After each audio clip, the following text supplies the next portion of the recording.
ഇന്ത്യയിൽ വിവിധയിടങ്ങളിൽ RSSകാർ ക്രിസ്ത്യാനികൾക്കെതിരെ നടത്തുന്ന അക്രമങ്ങൾ അപലനീയമാണ് എന്ന് പറയുന്നതിൽ തർക്കമില്ല. എന്നാൽ ഇങ്ങനെയുള്ള അക്രമങ്ങൾക്കെതിരെ സോഷ്യൽ മീഡിയയിൽ പലപ്പോഴും പല ആളുകളും എഴുത്തുകളും വിമർശനങ്ങളും വീഡിയോകളുമായി രംഗത്ത് വരാറുണ്ട്. എന്നാൽ RSS ആണ് ഇത് ചെയ്തത് എന്ന് അവരാരും എഴുതാറുമില്ല, അവർ പറയാറുമില്ല. RSSകാർ അവരെ ക്രിസ്ത്യാനികൾ ഭയപ്പെടേണ്ട ആവശ്യകത എന്താണ്? ഇന്ത്യയിൽ താമസിക്കുന്ന ക്രിസ്ത്യാനികൾ ഹിന്ദുമതം സ്വീകരിക്കുക അല്ലെങ്കിൽ ഇന്ത്യ വിട്ടു പോകുക എന്നുള്ളതാണല്ലോ ശിവസേന, അതേപോലെ RSS, സംഘപരിവാർ എന്നിവരുടെ അജണ്ട എന്ന് പറയുന്നത്. ക്രിസ്ത്യാനികളെ പീഡിപ്പിച്ചുകൊണ്ട്, ന്യൂനപക്ഷങ്ങളെ പീഡിപ്പിച്ചുകൊണ്ട് കേരളത്തിലോ അല്ലെങ്കിൽ ഇന്ത്യയിൽ ഹിന്ദുരാഷ്ട്രം പടുത്തുയർത്താം എന്നുള്ള RSSന്റെ ചിന്ത വെറുതെയാണ്. ക്രിസ്ത്യാനികളെ, ന്യൂനപക്ഷങ്ങളെ എവിടെയൊക്കെ അടിച്ചമർത്തിയിട്ടുണ്ടോ അവിടെയെല്ലാം ക്രിസ്തീയ സഭകൾ വളർന്ന ചരിത്രമാണ് ക്രിസ്ത്യാനികൾക്ക് പറയുവാനുള്ളത് എന്നുള്ള കാര്യം ഇവിടെ ഓർപ്പിക്കുകയാണ്. ബ്രിട്ടീഷുകാർ ഇന്ത്യ ഭരിച്ചപ്പോൾ മതപരിവർത്തനമായിരുന്നു അവരുടെ ലക്ഷ്യമെങ്കിൽ എന്നേ ഇന്ത്യ ക്രിസ്ത്യൻ രാഷ്ട്രമാകുമായിരുന്നു. എന്നാൽ അവർ ഇന്ത്യൻ ജനതയ്ക്ക് വിദ്യാഭ്യാസം നൽകിയപ്പോൾ അത് ലഭിച്ചവർ ഉയർന്ന കുലജാതികളുടെ കള്ളത്തരങ്ങൾ പൊളിച്ചെഴുതി ഏത് മതം സ്വീകരിക്കണം എന്ന ബോധ്യം അവർക്കുണ്ടായി. പണ്ട് വേദങ്ങൾ സംസ്കൃത ഭാഷയിലായിരുന്നു എഴുതപ്പെട്ടിരുന്നത്. ശൂദ്രൻ വേദം കേട്ടാൽ ചെവിയിൽ ഈയമുരുക്കി ഒഴിക്കുമായിരുന്നു. വേദം വായിച്ചാൽ നാവ് മുറിച്ചു കളയുമായിരുന്നു. സവർണന് മൃഗങ്ങൾക്ക് പാത്രത്തിൽ ഭക്ഷണം നൽകുമ്പോൾ വീട്ടിലെ പണിയാളന് നിലത്തെ കുഴിയിൽ ഭക്ഷണം കൊടുക്കുന്നു. കറുത്തവരെ 7 അടി അകലത്തിൽ നിർത്തുന്നവരായിരുന്നു കേരളത്തിലെ ദൈവങ്ങൾ.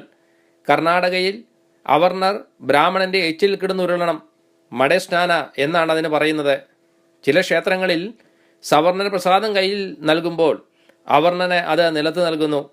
മനുഷ്യർക്ക് നായുടെ വില പോലും കൽപ്പിക്കാത്ത മതങ്ങളിൽ ആരാണ് ഇക്കാലത്ത് വിശ്വസിക്കുന്നത്? ഇതൊക്കെ ഇന്ന് നടന്നു വരുന്ന അനാചാരങ്ങളല്ലേ? മറ്റൊരുവന്റെ ആരാധനാലയം പൊളിച്ച് അവിടെ ക്ഷേത്രം പണിയുന്നതാണ് വർഗീയവാദിയുടെ സംസ്കാരം. ഭാരത സംസ്കാരത്തിൽ ഊറ്റം കൊള്ളുന്നത് സവർണനാണ്. കാരണം അവൻ്റെ ആചാരങ്ങളാണ് ഇവിടെ സംസ്കാരം. ജാതിമത ഭേദമന്യേ എല്ലാവരും സ്വാതന്ത്ര്യ സമരത്തിൽ പങ്കെടുത്തപ്പോൾ ബ്രിട്ടീഷുകാരോട് സമരം ചെയ്യുന്നത് ഹൈന്ദവ ലക്ഷ്യമല്ലെന്ന് പുസ്തകം എഴുതിയ ആളാണ് വർഗീയവാദികളുടെ നേതാവ്. ബാബറി മസ്ജിദ് തകർത്തത് വലിയ നേട്ടമായി ഹിന്ദു വർഗീയവാദികൾ കരുതുന്നുണ്ടാവും.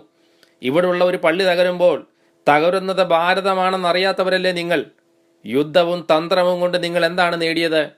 കുരുക്ഷേത്ര യുദ്ധം കൊണ്ട് നല്ലൊരു പാഠം നിങ്ങൾ പഠിച്ചില്ലേ? കൗരവരുടെയും പാണ്ഡവരുടെയും കുലം തോണ്ടിയില്ലേ? കൂട്ടുനിന്ന യദുകുലം നാമാവശേഷമായില്ലേ? എന്നിട്ടും നിങ്ങൾ ന്യൂനപക്ഷത്തിനെതിരെ യുദ്ധതന്ത്രങ്ങൾ മെനയുന്നു. സ്വാതന്ത്ര്യം ഇന്ത്യക്ക് ലഭിച്ചു എന്ന് പറയുന്നു. ആർക്കാണ് സ്വാതന്ത്ര്യം ഇവിടെ ലഭിച്ചത്? ഇപ്പോഴും മതഭ്രാന്തന്മാരുടെ നാടല്ലേ ഇന്ത്യ? അഭിപ്രായ സ്വാതന്ത്ര്യവും ആവിഷ്കാര സ്വാതന്ത്ര്യവും പലപ്പോഴും ഇവിടെ ഹനിക്കപ്പെടുന്നില്ലേ? വിവരക്കേടുകൾ പറയുന്നവർക്കെതിരെ മറുപടി പറയുമ്പോൾ വർഗീയ കോമരങ്ങൾ ഉറഞ്ഞു തുള്ളിയിട്ട് കാര്യമില്ല.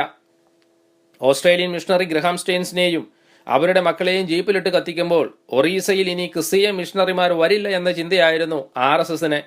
എന്നാൽ അതേ ആഴ്ചയിൽ കേരളത്തിൽ നിന്നും അനേക യുവ മിഷണറിമാർ ജീവനെ വകവയ്ക്കാതെ ഒറീസയിലേക്ക് സുവിശേഷ പ്രവർത്തനത്തിനായി പോയ സംഭവം നിങ്ങൾ ഓർക്കുന്നത് നന്നായിരിക്കും. ക്രിസ്ത്യാനികൾക്കെതിരെയുള്ള പീഡന വാർത്തകൾ വരുമ്പോൾ ഒരു രാഷ്ട്രീയ പാർട്ടികൾ നടക്കം രേഖപ്പെടുത്തുകയോ അപലപിക്കുകയോ ചെയ്യേണ്ട.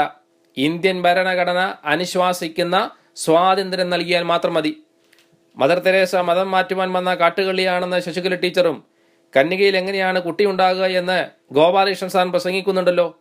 ഋഷ്യശൃംഗന്റെ അമ്മയെക്കുറിച്ചും അയ്യപ്പ ജനനവും ശിവലിംഗ പുരാണവും ഞങ്ങൾ വ്യാഖ്യാനിച്ചാൽ എന്താകും ഇന്ത്യയുടെ അവസ്ഥ?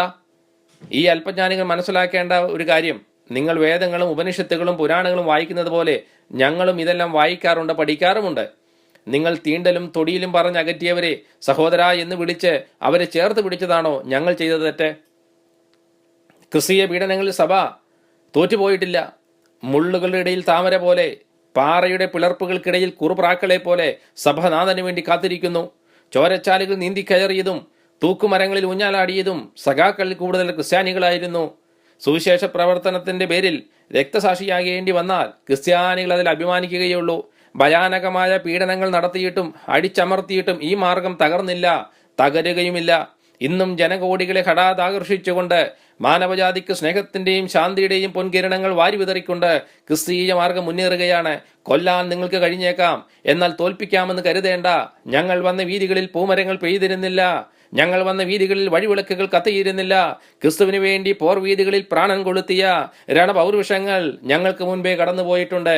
അവരുടെ കാൽച്ചുവടുകൾ പിന്തുടരുവാൻ ചങ്കുറപ്പുള്ള യുവതലമുറയ്ക്കൊന്നും വംശനാശം സംഭവിച്ചിട്ടില്ല എന്ന് നിങ്ങൾ ഓർക്കുന്നത് നന്നായിരിക്കും.